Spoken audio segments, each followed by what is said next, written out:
Thank you again. And if I may, I would like to just testify on the rest of the housing packages while I'm here. Thank you.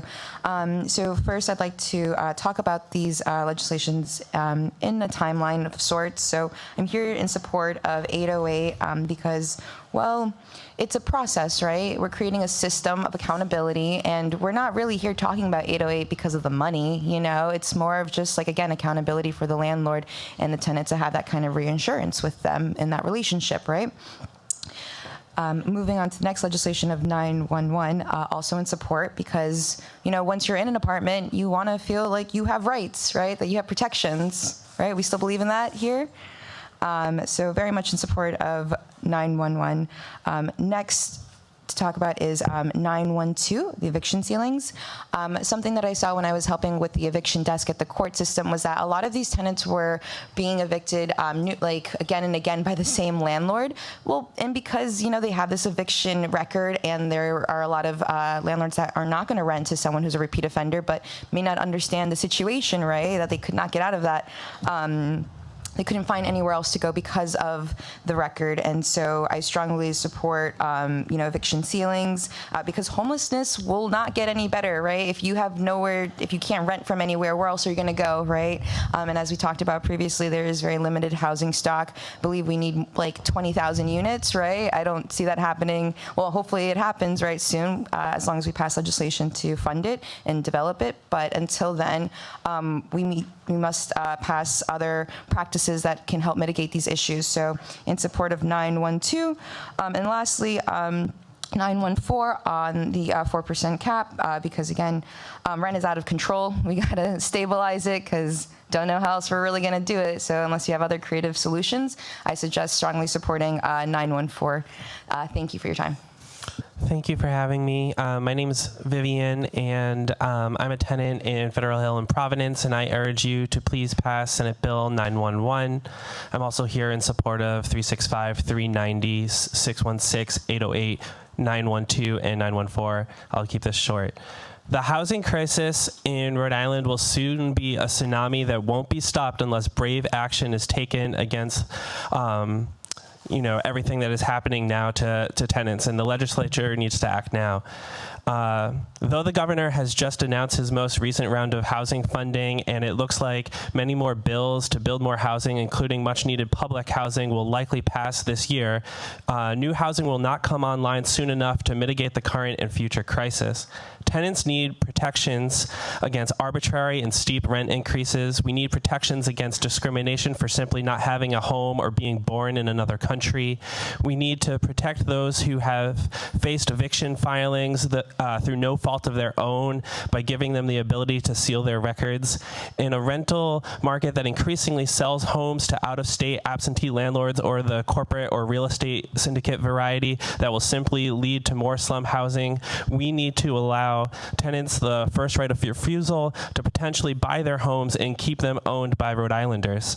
Lastly, we need a Tenant Bill of Rights. That's the main bill that I'm you know, really in support of tonight, that enumerates the rights of every tenant and provides much needed protection and shifts the balance of power between tenants and landlords to being one that is more equitable and in line with a socially humane value system and principles. I mean, honestly, there's landlords here tonight that I know for a fact like don't have their lead certificates, that have not given their security deposits back to tenants, some of them who already spoke to you, and we need to hold these landlords accountable and protect the rights of tenants to actually, you know, not be abused by the current sort of system that we have that hasn't been updated since 1986, and that is the intent of a lot of these bills, and especially the intent of the Tenant Bill of Rights that Senator Mack has presented before you. So I'll cede my time. Once again, thank you for having me up here. And if I may, just would like to speak out in support of all of the proposed bills that Senator Mack has proposed tonight. And while I know that, or I believe that these two bills haven't been announced yet, I also want to speak out in support of 616 and 627. Bill 914, which can limit the amount of annual rent increases to 4%. As I've spoken to in my previous testimony, scores of tenants have been destabilized since before the pandemic, and then especially over the course of this pandemic. And I believe that limiting this rent increase can help to stem the tide of that. Bills 616, 627, 912, these bills prevent landlords from invasively asking if an applicant is homeless, allows for tenants to be able to seal their eviction records and court files in such eviction proceedings. These were three main reasons I heard over and over again from clients I've supported as to why they get nowhere with rental and housing applications. And, you know, we often think of social services as this cure-all safety net, where clients enter shelter, get assigned a support team, and miraculously land a job some short amount of time later, and they are able to move out. And, you know, to be fair, this is not to say that I haven't seen things play out like this. The frontline staff and the on-the-ground support teams that I have worked with are genuinely doing the best with what they have. But the sad reality is that more often than not, the effects of profit-driven landlords and boutique businesses do more to destabilize our communities than anything else going on in a particular client's life that I've supported. When eyewitness employees of Nexus Realty, RentProv Realty, Lime Property Group, JJ Property Management, Providence Living, Strive Realty, just to name a few, deny housing applications of several clients I've worked with for either nondescript reasons or simply tell me that they have no properties available once they hear that a client is a shelter guest at Crossroads. It's incredibly discouraging, and it sets these individuals back even further. Stable housing with your name attached to an address is what helps to gain employment, create stability and peace of mind, and allows for individuals and families in need be able to find the space and time to be able to work on other goals or address other needs that are often compounded or ignored in the face of being homeless. It's often these very same rental agencies that were repeat offenders in the eviction court system during my time working in rent relief, willing to put an eviction summons on their tenant's record in an attempt to get rent relief to pay out rental payments even faster in the name of profit over security for their tenants. It's these actions. Sorry, I'll wrap it up. I am in support of S911. The last thing that I really wanted to drive home is there's more that I wanted to express on this subject. At minimum, these bills will go some distance to create some stable living conditions for renters in Rhode Island, and there's still a ways to go. But as elected officials on behalf of your communities, I implore you to remind yourselves that you're civil servants and you work for your constituents. When statistics read that there are nearly 33 empty dwellings and every homeless person, for every homeless person across the U.S., it's not hard to understand how much we're failing our communities. And I encourage every one of you to take a day out of the office, join outreach teams when they go to visit encampments. Go to shelters, take time to speak to the people who are receiving the services there, not the CEOs, not the board members. Listen to the lived experiences of people who are actually struggling in these realities right now. Thank you for your testimony. I echo everything that was just said. We're testifying in support of Senate Bill 911. We believe that this bill will help to keep people safely housed and prevent homelessness at the Rhode Island Coalition to End Homelessness. This is one of our top priorities as well.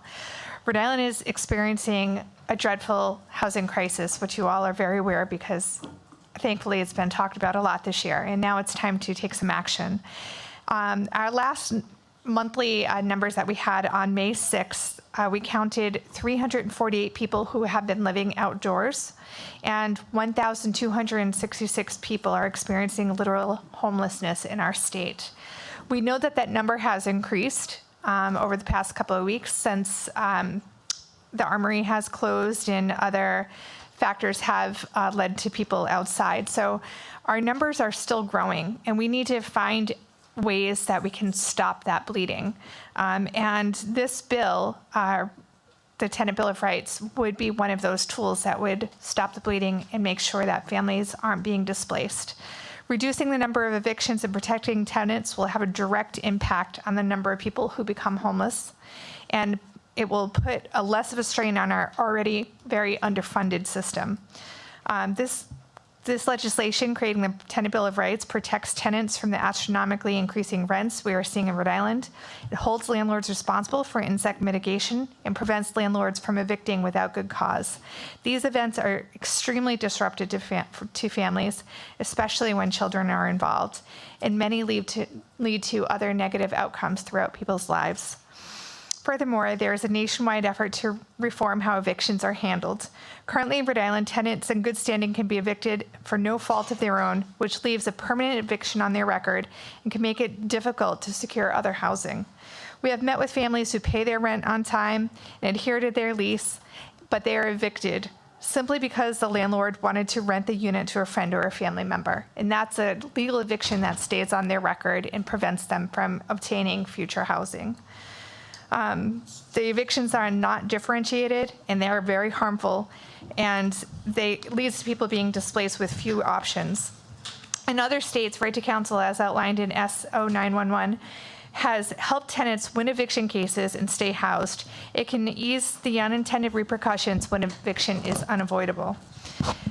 Over 139,000 Rhode Island households are cost burdened, meaning they spend more than 30% of their income on housing. These households do not have the financial means to hire a lawyer when faced with an eviction notice or to represent themselves when the landlord treats them unfairly. This bill would level the playing field and help families remain in their home, prevent further cost burdens, and provide an easier path to securing future housing. My name's Shayna Crandall, and I'm here to speak on behalf of the members of Reclaim Rhode Island. I'm going to focus my remarks on Senate Bill 912, but I'd like to note that we also submitted written testimony in support of Bills 365, 390, 616, 808, 911, and 914. Senate Bill 912 would give tenants the right to make a motion to seal eviction records in certain cases.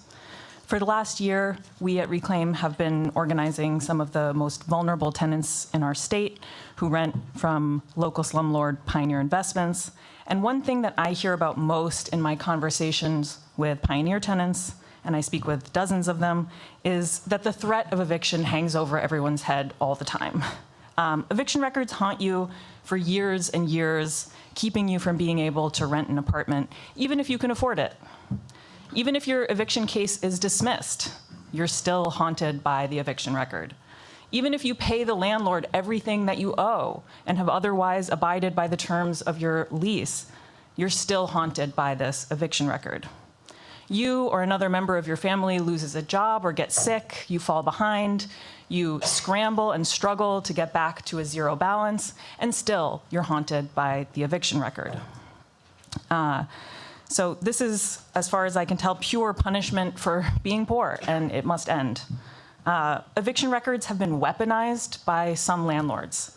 Pioneer tenants tell me all the time that they won't file a complaint with code enforcement about substandard or unsafe conditions because they fear eviction or they fear retaliatory rent increase.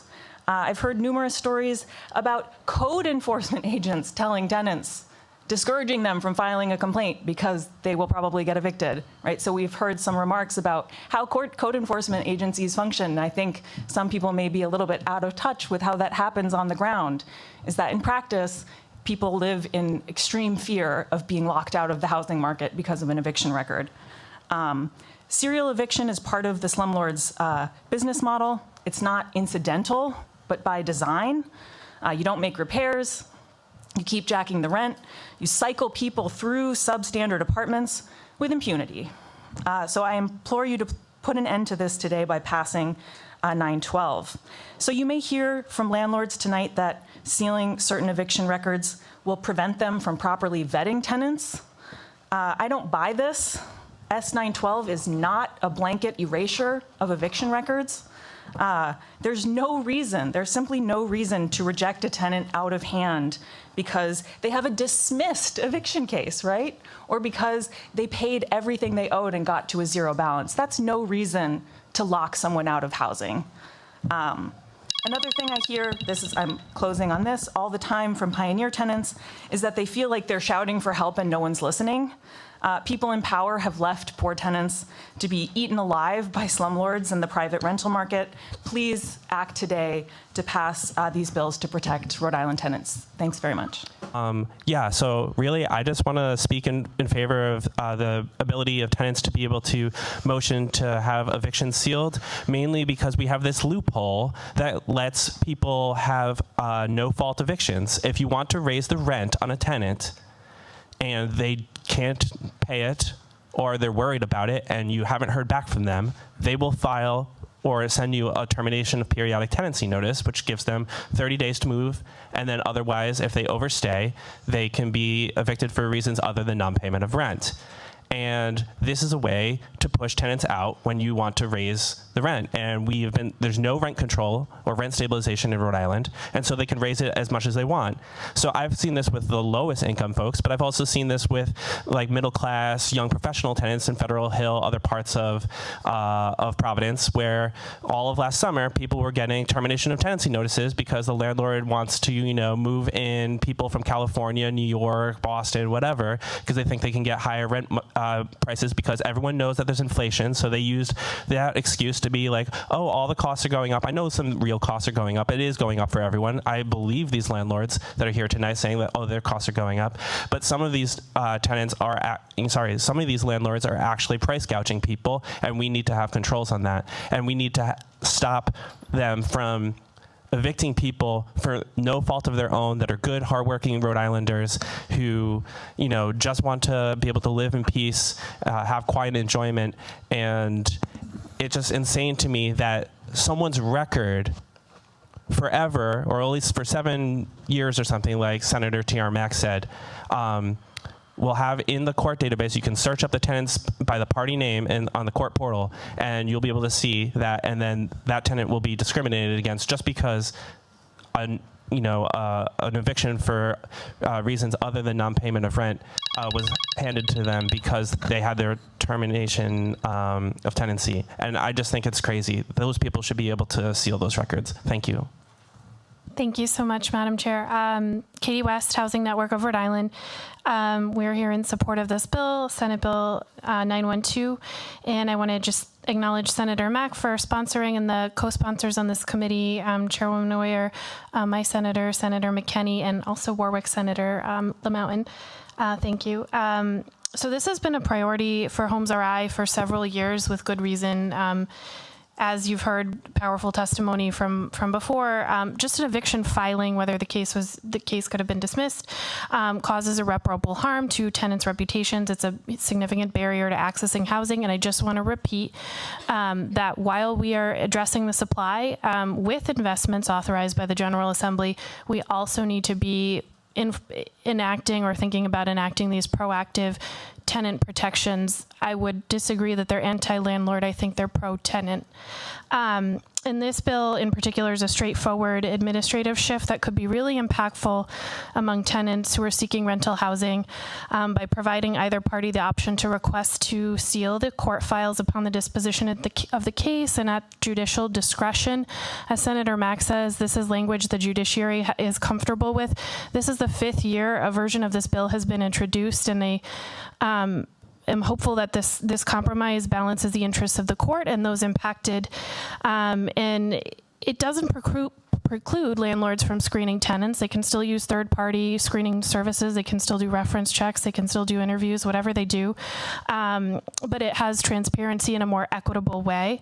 The National Low-Income Housing Coalition just released a really informative toolkit, which I'm happy to send via email to members of the committee, on record sealing, eviction record sealing, and expungement. It's very easy to read, has a lot of good information in it and FAQs. And something I learned was that they passed similar legislation to this in Indiana and Minnesota, both of which have slightly more conservative legislatures. I think if they can do it in the Midwest, we can do it here in Rhode Island. And one more just quick comment. Earlier this year, the House passed legislation to prohibit rental application fees, and I hope that the Senate is poised to follow suit on that. But during the House hearing, there was powerful testimony, and many of you may have seen the article, Remember the Strong family, that was really struggling to find housing, not just because of outrageous rental application fees, but also because they had an eviction filed against them for termination of tenancy because their home was purchased and the new owner wanted them to move. So passage of this bill would be a really useful, I think, smart complement to that application fee bill. It's low-hanging fruit. It would make a real difference to Rhode Islanders who are most impacted by the housing crisis. It has a pretty significant racial equity component to it as well. And we urge passage. Thank you.